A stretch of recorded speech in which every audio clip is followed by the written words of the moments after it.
Welcome to my channel Biosimplified. Hi everyone. Hello to all my dear students.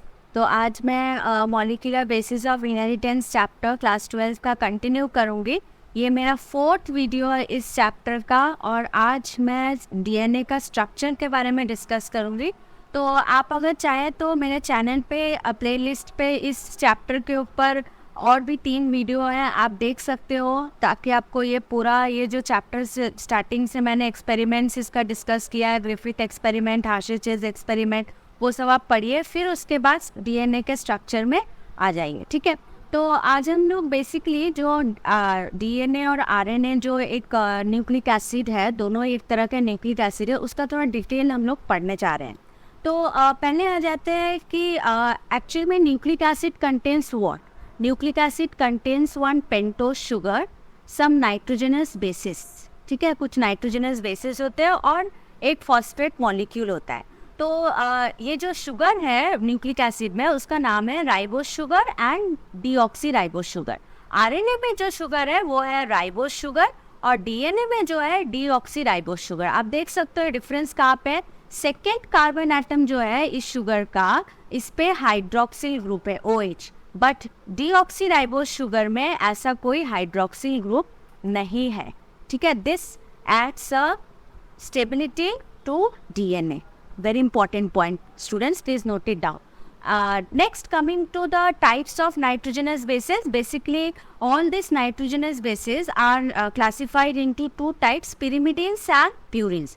pyrimidines के under आ जाते हैं cytosine, uracil and thymine, ये 3. ठीक है. और आपका प्यूरिन में आ जाता है एडेनिन और गुआनिन. तो ये जो इसमें से यूरासिल जो है ये सिर्फ आरएनए में पाया जाता है. ठीक है. अपार्ट फ्रॉम एडेनिन, गुआनिन, ये वाला गुआनिन, साइटोसिन और थाइमिन जो है, ये 4 ये डीएनए में रहता है. लेकिन आरएनए में instead of this thymine uracil is present. So again one more point has to be noted down here, that since DNA contains thymine as one of the nitrogenous base as pyrimidine, this adds extra stability to DNA and that stability makes DNA a better genetic material compared to RNA. Okay. Now students, let us see how this nitrogenous bases and the sugar molecule combines. Clear? Now जब भी एक sugar molecule, आप देख सकते हो ये pentose sugar है, ribose sugar, और ये एक बेस है नाइट्रोजनस बेस. जब ये कंबाइन होता है तो ये फॉर्म करता है nucleoside. So nucleoside contains what. Nucleoside contains 1 sugar molecule and 1 nitrogenous base and they are joined by a glycosidic bond. तो ये ग्लाइकोसाइडिक बॉन्ड कहाँ पे फॉर्म करता है. ये ग्लाइकोसाइडिक बॉन्ड जो फर्स्ट कार्बन एटम है शुगर का, उसके साथ फॉर्म करता है विथ नाइट्रोजनस बेस. ये वाला आप देख सकते हो, ये है glycosidic bond between the first carbon atom and N9 means nitrogen. ये जो नाइट्रोजन है N9 उसके साथ है, या फिर फर्स्ट कार्बन एटम और N1 बेस के साथ रहता है. तो always remember students, nucleoside consists of 1 sugar molecule and 1 nitrogenous base. Now moving on to nucleotide. अगर इसके साथ, इस न्यूक्लियोसाइड के साथ एक फॉस्फेट जुड़ जाता है अगर, तो ये फॉर्म क्या करता है, nucleotide. Nucleotide is the basic unit of nucleic acid. So इसमें आ जाता है फॉस्फेट, शुगर और एक नाइट्रोजनस बेस. तो ये जो शुगर और बेस तो लिंक हो गया बाय बीटा ग्लाइकोसाइडिक बॉन्ड. अब ये शुगर के साथ एक फॉस्फेट भी लिंक रहता है, और ये लिंकेज कैसे फॉर्म करता है, bye formation of a phosphodiester bond. आप देख सकते हो ये फॉस्फोडाइएस्टर बॉन्ड फॉर्म हुआ है with the 5th carbon atom of the sugar. ठीक है. PO4 3- आपको पता है इसका रेडिकल क्या है फॉस्फेट का, तो ये फॉर्म करता है फॉस्फोडाइएस्टर बॉन्ड. So, ये जो न्यूक्लियोटाइड है students, it contains 1 phosphate, 1 sugar and a nitrogenous base. अभी आप देख सकते हो इस डायग्राम में कि किस तरह से एक न्यूक्लियोटाइड अभी आप देख सकते हो ये फर्स्ट, मान लो ये फर्स्ट वाला न्यूक्लियोटाइड है, ठीक है, एक बेस है, यहाँ पे बेस शुगर के साथ लिंक है बाय ग्लाइकोसाइडिक बॉन्ड, और ये फॉस्फेट देखो लिंक है फिफ्थ कार्बन एटम, देख सकते हो आप लोग फिफ्थ कार्बन एटम के साथ कैसे लिंक हुआ है, ठीक है। अभी नेक्स्ट जो फॉस्फेट है, अभी ये next phosphate third carbon atom के साथ लिंक है, और फिर एडजेसेंट फिफ्थ कार्बन एटम के साथ शुगर के साथ लिंक है।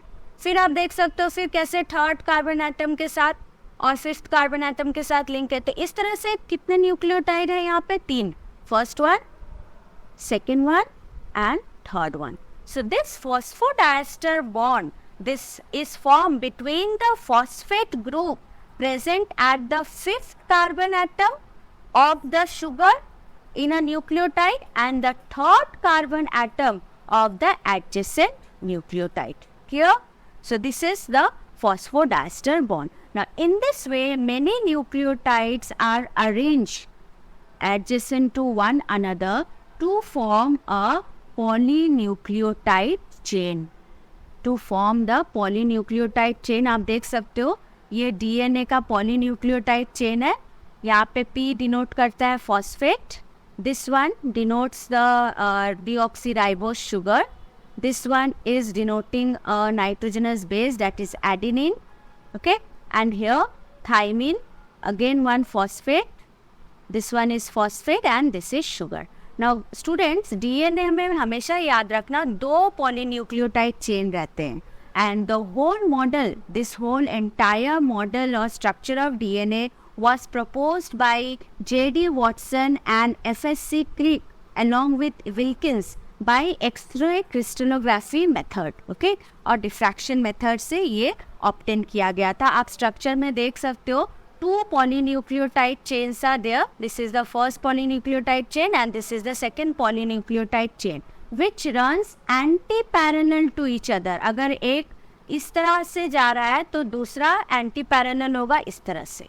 So they are anti-parallel to each other. First strand if starts with 5 prime to ends at 3 prime, then second strand will start from 3 prime and ends at 5 prime. So this is called anti-parallel strand. And both the strands are complementary to each other. Complementary मतलब आपको शायद याद होगा class 10 में आपने पढ़ा था adenine always pair with thymine and guanine always pair with cytosine and vice versa.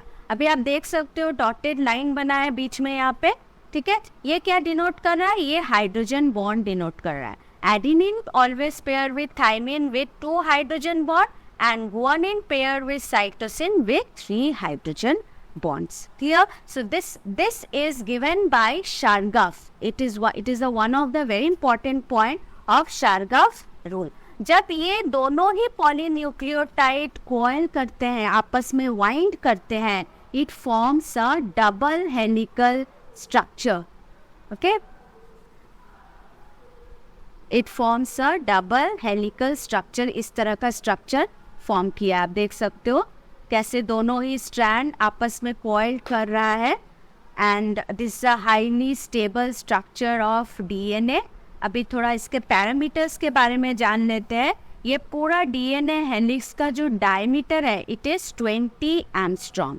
अभी आपको देख सकते हो यहाँ पे ये जो पूरा टर्न है starting from this point to ends at this point, this whole complete turn is about 34 angstrom. Clear? And in one complete turn there are total 10 nucleotides. Total 10 nucleotides are present in one complete turn. अभी आप देख सकते हो कहीं कहीं पे बहुत ज़्यादा डिप्रेशन है और कहीं कहीं पे बहुत हल्का सा डिप्रेशन है. तो these depressions are called groove. This one is the major groove 22 angstrom and minor groove is of 12 angstrom. Clear?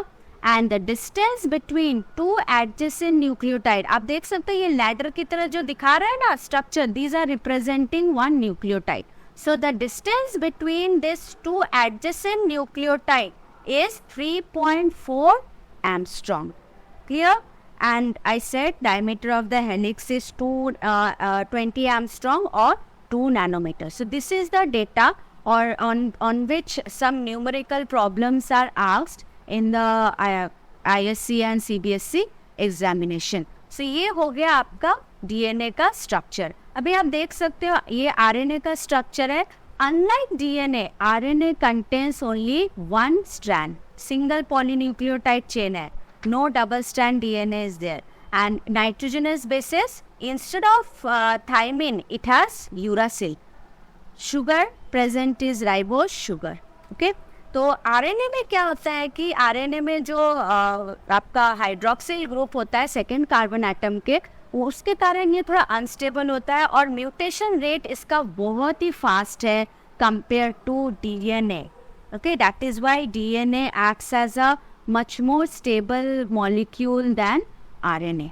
Okay, so this is all about the structure of DNA and RNA. बच्चों, कुछ भी अगर query होगा तो आप please comment box में लिखिएगा, हम उसका रिप्लाई करेंगे ज़रूर से. आप बाकी का वीडियो भी देखिए ताकि आपको ये चैप्टर का कंसेप्ट समझ में आ जाए. तो I hope today's concept is clear to you. Thank you so much students.